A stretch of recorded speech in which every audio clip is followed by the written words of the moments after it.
Hello बच्चों, चलिए शुरू करते हैं nutrition in animals and plants का पार्ट 3।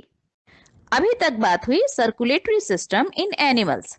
चलिए अब देखते हैं कि प्लांट्स में वाटर और सॉइल से मिनरल्स पत्तियों तक कैसे पहुंचते हैं। इसे बोलते हैं transport of substance in plants.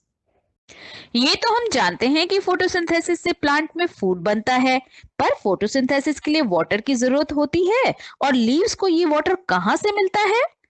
बच्चों, फोटोसिंथेसिस के लिए जो वाटर चाहिए होता है वो दरअसल रूट्स सॉइल से लेती है। रूट्स में छोटे छोटे हेयर्स होते हैं जिन्हें रूट हेयर्स यानी मूल रोम बोलते हैं। रूट हेयर्स छोटे होने के कारण मिट्टी के बीच स्थित पानी और खनिज को सोख लेते हैं यानी एब्जॉर्ब करते हैं और पत्तियों तक पहुंचाते हैं। इसी प्रकार से जो फूड फोटोसिंथेसिस से पत्तियों में बनता है, इस फूड को प्लांट के सभी सेल्स तक पहुंचाने की जरूरत होती है जिससे सब सेल्स को एनर्जी मिल सके। चलिए समझते हैं कि रूट से वाटर लीव्स तक और लीव से फूड प्लांट के बाकी सेल्स में कैसे पहुंचता है।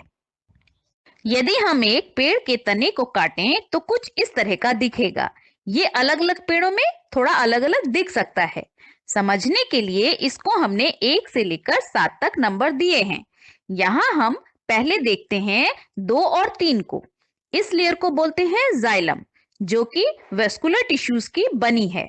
वेस्कुलर मतलब जिसमें वेसल्स यानी पाइप होते हैं, और टिश्यूज मतलब एक तरह के सेल्स जो मिलकर एक स्पेसिफिक यानी निश्चित काम करते हैं। इस लेयर में छोटी छोटी वेसल्स होती हैं जो काफी कुछ हमारी ब्लड वेसल्स यानी आर्टरीज और वेन्स के जैसी होती हैं, और इन्हीं वेसल्स से पानी और मिनरल्स लीव्स तक पहुंचते हैं। इसी तरह से 4 नंबर की लेयर को बोलते हैं फ्लोएम। ये भी वेस्कुलर टिश्यूज की बनी होती है और इस लेयर के थ्रू लीव से फूड प्लांट के बाकी सेल्स में पहुंचता है। इसको अगर हम एक एनिमेशन से समझें तो ये कुछ इस तरह से दिखेगा। जाइलम में प्रेजेंट वेसल्स से वाटर और मिनरल्स नीचे रूट से ऊपर पत्तियों तक पहुंचते हैं, और फ्लोएम में मौजूद वेसल से ऊपर पत्तियों से फूड नीचे प्लांट के बाकी सभी सेल्स तक पहुंचता है। पर वाटर नीचे से ऊपर कैसे जाता है, क्योंकि ये तो ग्रेविटेशन फोर्स के अपोजिट है। दरअसल ऐसा ट्रांसपिरेशन की वजह से होता है। जैसा हमने 6 क्लास में भी पढ़ा था कि लीव्स ट्रांसपिरेशन करती हैं, यानी रूट से आने वाला वाटर जो इस्तेमाल नहीं होता वो लीव्स में प्रेजेंट स्टोमेटा यानी पत्तियों में छोटे छोटे छेद से इवेपोरेट यानी वाष्पीकृत हो जाता है, जिसे हम ट्रांसपिरेशन बोलते हैं। ट्रांसपिरेशन की वजह से सक्शन यानी खिंचाव उत्पन्न होता है, जैसा हम स्ट्रॉ से कोल्ड ड्रिंक पीने में करते हैं। इसी सक्शन से पानी रूट से लीव्स तक पहुंचता है।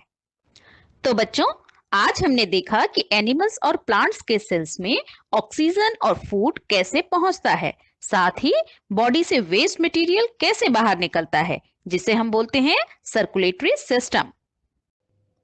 ओके बच्चों, यहाँ खत्म होता है ये चैप्टर। चलिए करते हैं इसके कुछ क्वेश्चंस। नॉर्मल ह्यूमंस का पल्स रेट कितना होता है? Next, doctors heartbeat check करने के लिए किसका यूज करते हैं? नेक्स्ट, हाइड्रा में ब्लड नहीं होता तो सेल्स में ऑक्सीजन कैसे पहुंचती है?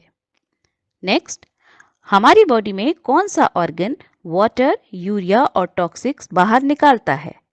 नेक्स्ट, नाखून, पसीना और बाल हमारी बॉडी में किस कारण से होते हैं?